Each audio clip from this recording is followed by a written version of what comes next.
Era feriado em Babilônia. Nabucodonosor então iria erguer uma grande estátua em homenagem a uma divindade que bem poderia ser Shamash, o deus sol do panteão babilônico. Em virtude disto, todos os políticos, magistrados e oficiais que trabalhavam para o governo deveriam vir à capital para participar da solenidade pública conforme a determinação real.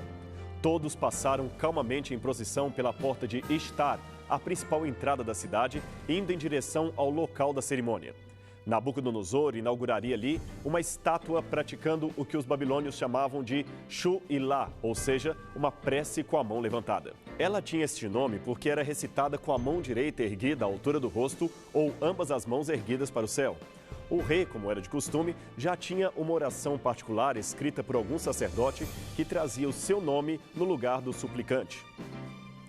A Shu-Ilá geralmente era feita em ocasiões muito especiais, como, por exemplo, quando havia medo de que o reino caísse na mão de povos estrangeiros. E Nabucodonosor compartilhava deste receio desde que o profeta Daniel interpretou-lhe um sonho envolvendo uma grande estátua e dizendo que no futuro um reino inferior ao seu haveria de conquistar a Babilônia. Esta história está em Daniel, capítulos 2 e 3. À hora da prece, uma música seria tocada por vários instrumentistas reais e todos, a uma, deveriam prostrar-se enquanto o rei orava e os sacerdotes ofereciam sacrifícios para a divindade protetora do reino. Todos se prostraram diante do ídolo pagão, menos, é claro, Sadraque, Mesaque e Abdenego, os três companheiros do profeta Daniel. Havia uma pena de morte prescrita a qualquer um que não participasse do festejo. Mesmo assim, eles não cederam em sua fidelidade para com Deus. A mensagem de advertência do famoso livro do Apocalipse retoma este episódio da Babilônia, ocorrido há 2.600 anos, para descrever uma situação semelhante que terá lugar em breve no futuro do mundo, quando o chamado Anticristo começar a governar as nações. Diz o texto: "E foi dado ao dragão, figura mitológica para simbolizar o maligno, comunicar fôlego à imagem da besta, símbolo apocalíptico do anticristo, para que não só a besta falasse, como ainda fizesse morrer todos quantos não adorassem a imagem da besta." Apocalipse capítulo 13, verso 15. É difícil estabelecer nos mínimos detalhes todas as nuances desse decreto futuro. No entanto, é plenamente certo que ele envolverá uma questão de escolha entre a fidelidade a Deus e a harmonia com o mundo. Chegará um momento em que será impossível seguir os 10 mandamentos e estar, ao mesmo tempo, em paz com a nova ordem mundial. Aliás, pelo que diz a continuação da profecia, este será um decreto que alcançará o mundo inteiro. Veja os versículos seguintes: "A todos os grandes e os pequenos, os ricos e os pobres, os livres e os escravos, faz que lhes seja dada certa marca sobre a mão direita ou sobre a fronte, para que ninguém possa comprar ou vender, senão aquele que tem a marca, o nome da besta ou o número do seu nome." Versos 16 e 17. Analisando fatores políticos, econômicos e sociais da atualidade, é possível dizer que, embora não tenhamos uma data precisa para o cumprimento deste oráculo, já é notória a existência de um cenário político mundial que possibilita o cumprimento desta profecia nos últimos tempos, em nossos tempos. Até mais ou menos meado do século XVIII, era totalmente estranha a ideia de um governo mundial, conforme supõe a profecia apocalíptica. A Revolução Comercial dos séculos XVI e XVII já havia intensificado o processo de desenvolvimento capitalista que acabou unindo os países pela circulação de mercadorias. Mas isto estava longe de uma administração global, como prevê a profecia. Em 1760, inicia-se na Inglaterra a Revolução Industrial, que aumentou em muito a dependência de um país em relação ao outro. Empréstimos entre nações e monopólio tecnológico por parte de países mais ricos acabaram criando espaço para a possível união entre governos. No século XIX, alguns sociólogos chegaram a falar de um imperialismo mundial que colocaria todos sob o mesmo governo. Neste tempo, porém, tal ideia não passava de sociologia utopista, ou seja, um delírio dos pensadores. Hoje as coisas mudaram. Desde a segunda metade do século XX, a transnacionalização das empresas parece ganhar cada vez mais força. Nos anos 50 e 60, veio a expansão das empresas multinacionais. Nos anos 70 e 90, a vanguarda dos bancos e instituições financeiras. E, inaugurando o novo milênio, temos a força da internet, que já atinge mais de 1,5 bilhão de usuários em todo o mundo. Olhe em redor e constate por si mesmo. O nosso mundinho tornou-se de fato uma aldeia global. As distâncias são encurtadas pela tecnologia e as fronteiras tornaram-se um sistema que tem os dias contados.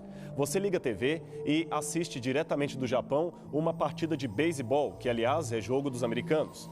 Encontra-se com um amigo que acaba de chegar da Rússia e ele lhe conta que comeu hambúrguer com refrigerante Diet na Praça Vermelha, em Moscou. Em Israel, garotinhos árabes e judeus vestem juntos camiseta da seleção brasileira e pedem autógrafos a um jogador que pretendia passar férias em determinado lugar onde achava que não era conhecido.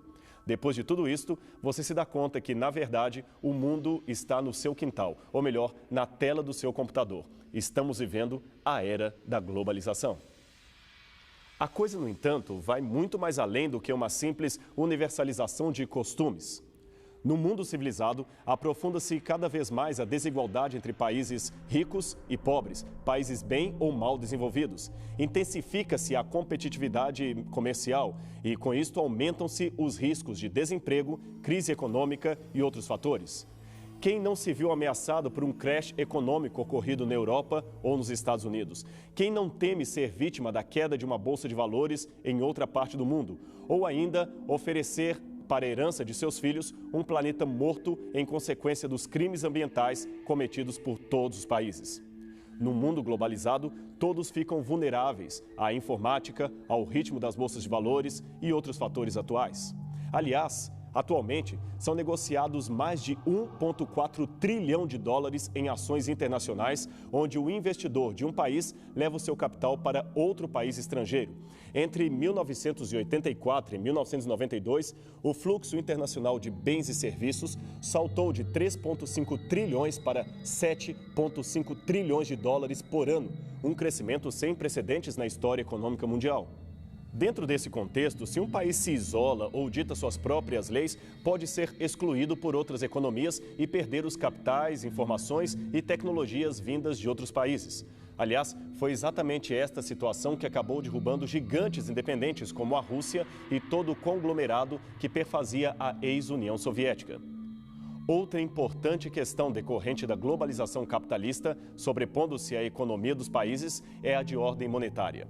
O comércio e as negociações financeiras internacionais tornaram urgente a criação de um regime estatal ou estável de câmbio, isto é, uma paridade entre as moedas.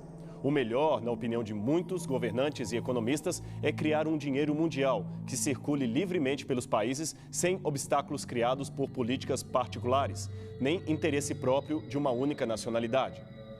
Foi neste quadro que os países ligados à União Europeia se adiantaram, definindo a criação do euro, que seria uma moeda regional válida desde 1998. Esta cobertura e subordinação das nacionais economias, somada à vulnerabilidade das moedas nacionais e o fluxo para o capital estrangeiro, acabou levando muitos governantes a discutir o futuro sistema integrado da economia mundial. Foi neste caso o encontro, por exemplo, ocorrido em 1995, que envolveu o chamado G24, ou o grupo dos 24 países representantes das nações em desenvolvimento da América Latina, Ásia e África. O G24 defendeu a criação de um sistema econômico e monetário internacional que teria como mediador os Estados Unidos através do Fundo Monetário Internacional. Longe, porém, de um equacionamento à altura da globalização capitalista, o sistema monetário internacional continua progredindo rumo a uma futura concretização que, na opinião de muitos, tornou-se um destino inevitável. Como preparativo para esta futura realidade global, os países já estão há algum tempo se organizando em blocos econômicos, NAFTA, União Europeia, Mercosul, Bloco do Pacífico, que realizam hoje mais de 60% de todas as trocas comerciais do planeta. Não obstante todas essas previsões futurísticas, é importante demarcar que a miséria, a fome e outros males sociais ainda constituem problemas que estão longe de serem solucionados. Todos tornaram vulnerável a ação de todos, logo, só falta uma peça para unificar todo o quadro mundial. Um governo único que estabeleça as regras e dite o que é certo e errado em termos de economia e governo mundial. Imagine então a criação de um só governo para administrar países do mundo inteiro. Utopia ou realidade? O famoso e polêmico escritor irlandês Oscar Wilde afirmou que, no que diz respeito à política internacional, se não somos profetas, é melhor não profetizar, especialmente se estamos tratando do futuro. Seguindo este conselho, entendemos que é mais prudente não detalhar todos os modos como se cumprirá a profecia, principalmente por envolver quadro político-social em relação ao futuro. Por outro lado, porém, é possível, com uma boa dosagem de equilíbrio, dizer que temos o caminho aberto para a unificação de países e credos em torno de uma ideologia estranha aos ensinamentos bíblicos, exatamente como aponta a profecia do Apocalipse. Neste programa, não teremos condições para mencionar todos os itens desta discrepância entre a nova ordem mundial e a cosmovisão bíblica, mas a sua menção é um bom incentivo para que você pesquise as profecias e as tendências do futuro e tire alguma conclusão por si mesmo. Fazendo isto, você estará descobrindo a identidade ideológica do futuro anticristo e se preparando para não ser enganado por ele. Por ora, ainda é cedo para nos posicionarmos contra ou a favor de determinado sistema de governo, o que não significa uma alienação política por parte do verdadeiro cristão.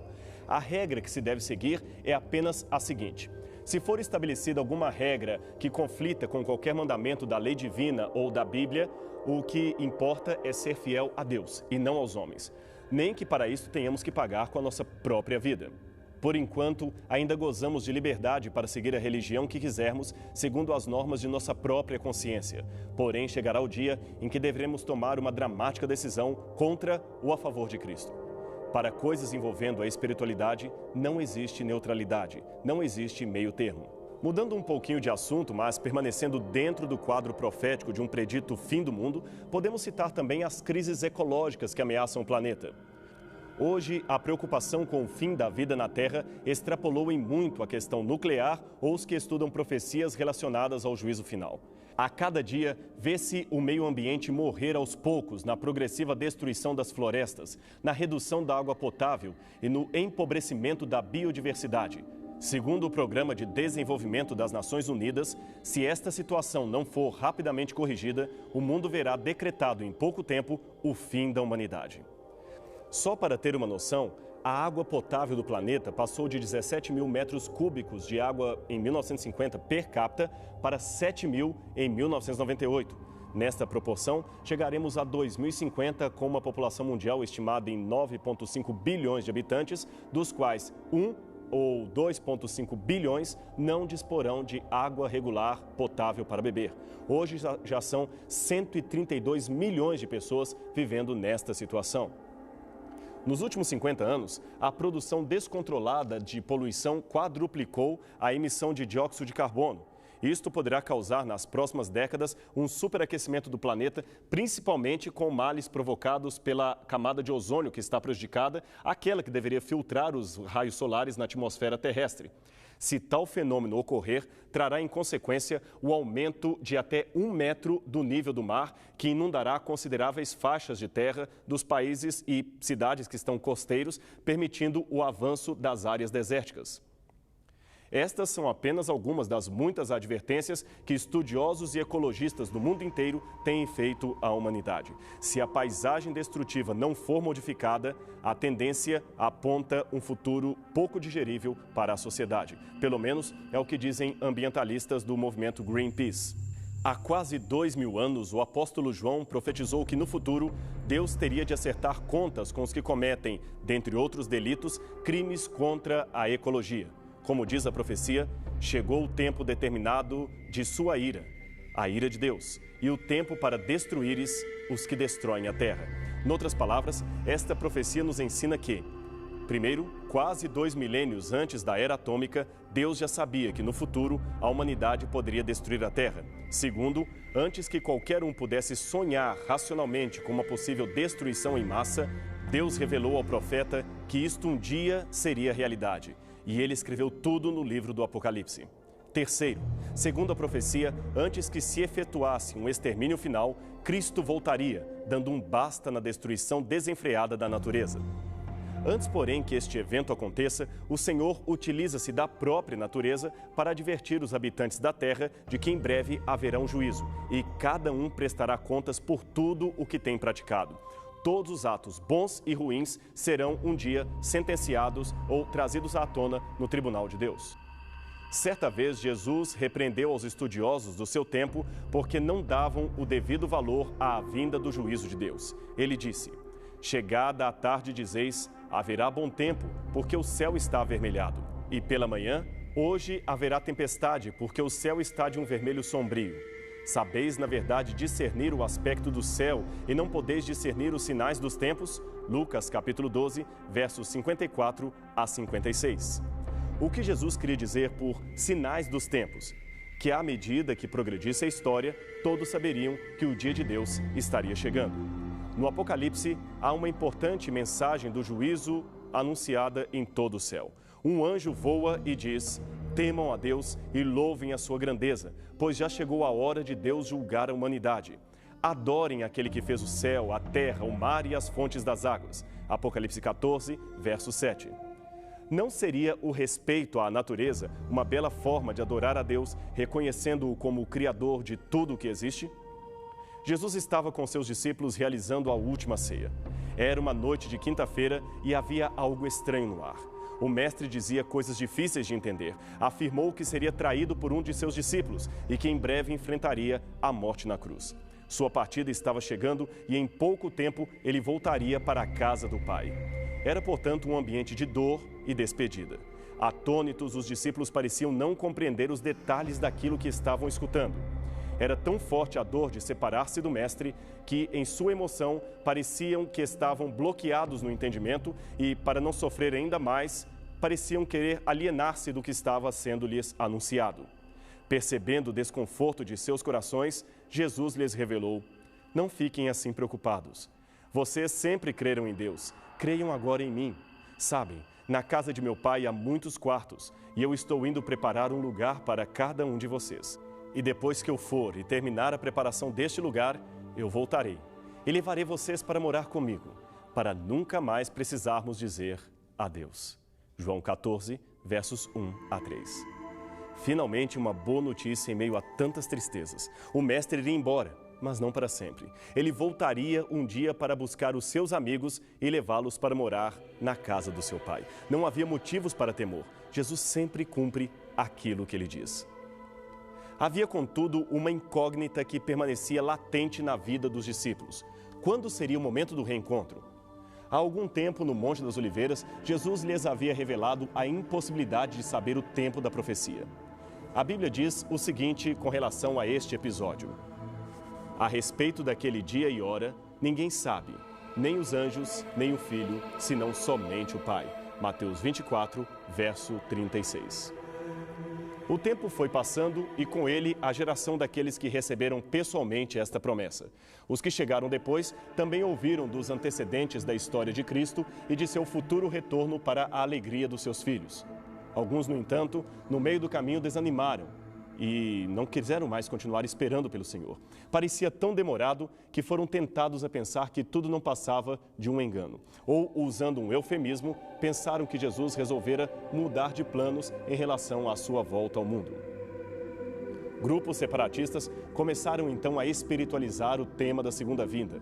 Alguns diziam que ela já havia ocorrido, enquanto outros individualizavam o evento, dizendo que sempre havia uma nova volta de Jesus a cada momento que alguém morria.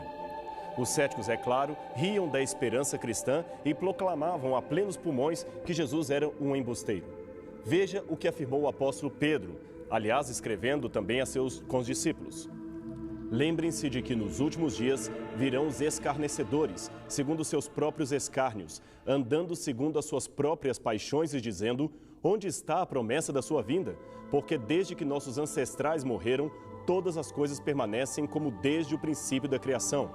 Só que eles se esquecem que por muito tempo também houve céu e terra, da qual surgiu a água, conforme relata a palavra de Deus. Ora, pela mesma água, o mundo foi um dia repentinamente destruído.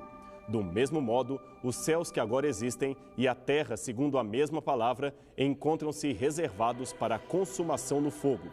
Eles estão sendo guardados para o dia do juízo, da extinção de todos os que amam a injustiça. 2 Pedro, capítulo 3, versos 3 a 6. há um episódio que lembra as palavras que acabamos de ler. Conta-se que certa vez uma garotinha dos seus 6 ou 7 anos entregou um folheto para um homem com os dizeres: Jesus em breve voltará. Sem a menor sensibilidade para com a criança, o adulto devolveu-lhe o panfleto, soltando uma irritante gargalhada e dizendo com voz de deboche: é mesmo, garotinha? Quer dizer que Jesus está chegando? Então, quando ele vier, diga-lhe que deixei um abraço. Isto é, se ele vier mesmo. A garotinha, com simplicidade infantil, respondeu de volta: se Jesus vai aceitar ou não o abraço do Senhor, eu não sei. Mas de uma coisa me lembro: o apóstolo Pedro disse que no fim viriam homens como o Senhor, debochando da promessa de Cristo. Estes seriam então queimados e virariam cinza no dia do juízo. Desculpe, Senhor, mas acho que o Senhor tem um problema a resolver, um problemão. Segundo a Bíblia, a volta de Jesus é um evento que encerra dois sentimentos ao mesmo tempo. Para aqueles que estão em paz com Deus e amam sua lei, ela será um momento de alegria, de muita expectativa. Aquele que está por vir não é um estranho nem um exterminador do futuro. Ele é o seu Salvador e virá buscá-los para morarem com ele no seu reino eterno.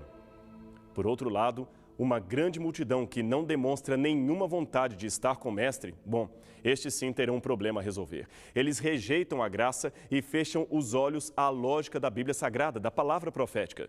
Estes, diz o Apocalipse, pedirão às pedras e aos montes que caiam em cima deles e os livre da visão daquele terrível dia. Isto você pode ler em sua casa aí no Apocalipse capítulo 6, versos 15 e 16. A decisão sobre de que lado ficar é algo que pertence a cada um de nós e é tomada de acordo com o nosso livre-arbítrio. Sabe, faz parte do nosso amadurecimento espiritual aprender que, por mais bela que seja a vida, por mais bem-sucedidos ou vitoriosos que sejamos, a nossa existência não terá nenhum sentido senão na eternidade, quando estivermos com Cristo. Tudo de bom que temos aqui e que experimentamos não será nada comparado à surpresa